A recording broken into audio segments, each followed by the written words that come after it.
Recently, I've had conversations with several Masons concerning problems that we have today in Freemasonry.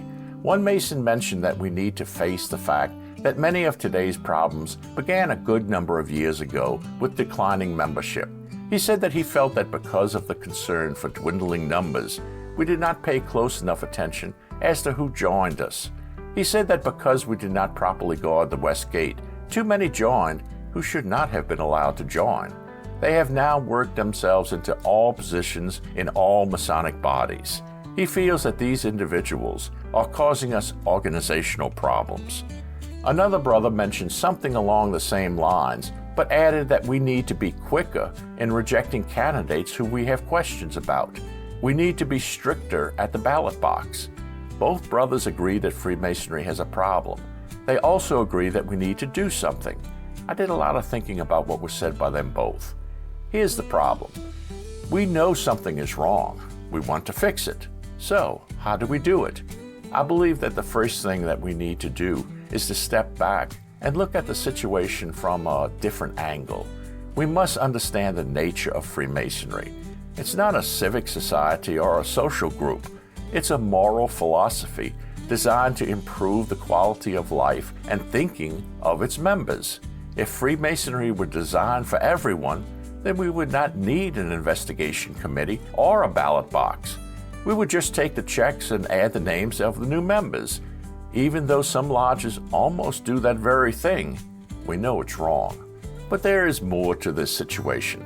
If we reject someone, it's not necessarily a moral judgment. There are many reasons why someone should not be allowed to join Freemasonry that has nothing at all to do with their moral worth. If a man's wife objects to his joining Freemasonry, then he should not be admitted. Moral worth is not the issue. It does not matter how badly the lodge needs new members. Freemasonry is not about causing problems in a member's family. Likewise, if someone believes that Freemasonry is only a club, the investigation committee should correct him on this seriously incorrect belief. If someone with such a belief is not corrected, this is the way that he will view and treat Masonry. If he attends meetings and the lodge is hurting for members, he may soon become worshipful master. He will treat the lodge as he understands it. He may even obtain an office in Grand Lodge. He may even become Grand Master. It's not at all impossible. He will still think of Freemasonry as another civic group, and that is how he will not only define it, but use his influence to shape it. The whole of Freemasonry will suffer. So, what do we do? The failure was on several levels. In too many cases, our investigation committees almost rubber-stamped candidates. They did little more than verify the candidate's name and address. Many jurisdictions now use a third-party paid investigation service that will run a simple background check on the candidates to see if any red flags pop up. Too often we hear stories of how some candidate joined only to later learn that the investigation service missed something in his background.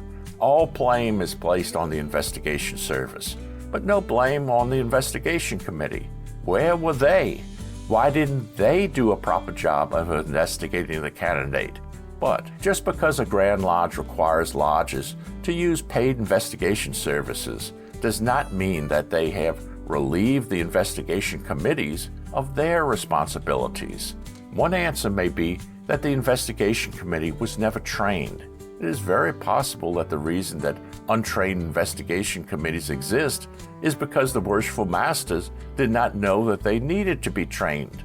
Maybe because they were untrained.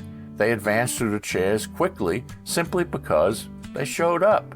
In fact, they may be the guys who joined thinking that Freemasonry is only another club. The first line of defense for the lodge is the investigation committee. If they fail in their duty, or if there is a question in the minds of some about if the committee is doing a proper job, do we just blackball the candidate? I see problems on several fronts with blackballing any candidate when someone only has questions about them or feelings that the investigation committee did not properly do their job. If we blackball a candidate because we are uncertain if our own investigation committee did a proper job, then the lodge has failed.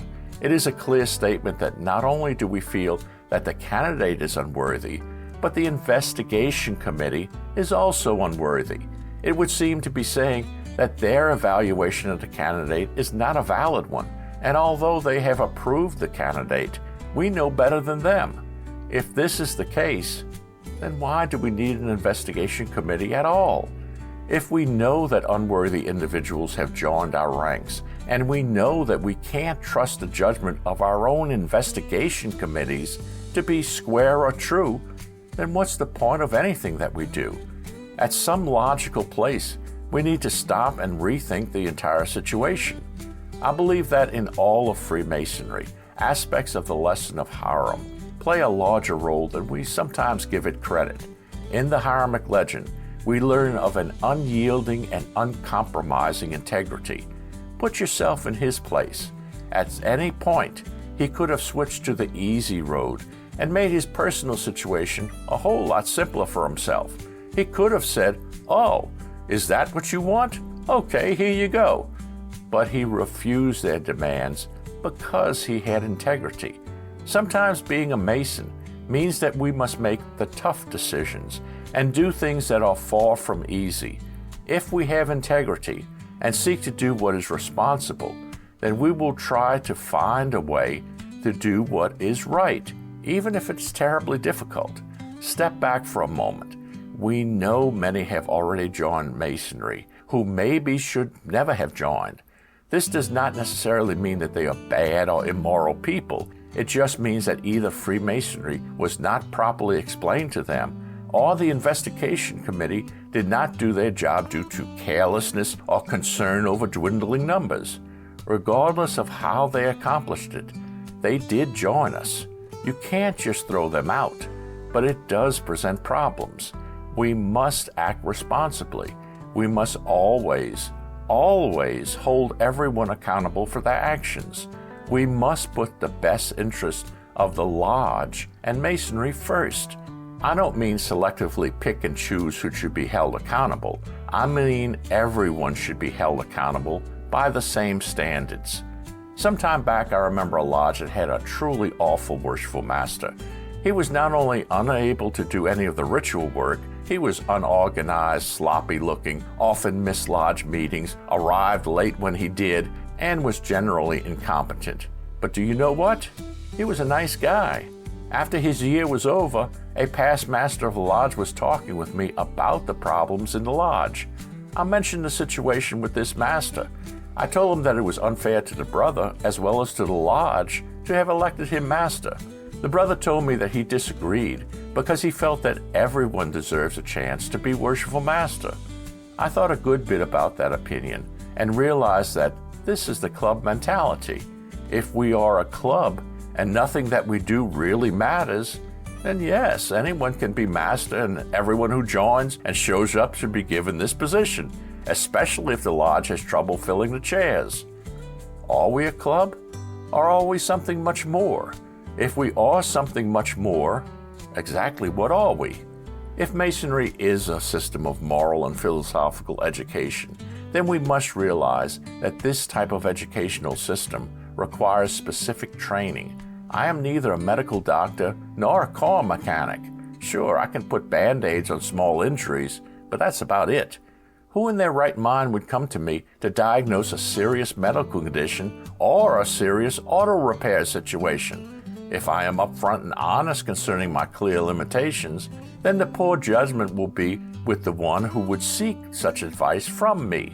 I may be the nicest guy in the world, but if you are sick and you need to see a doctor, if you know that your lodge is not doing well, then putting someone into office only because he is a nice guy, or maybe you feel loyal to him for showing up, that makes you part of the problem.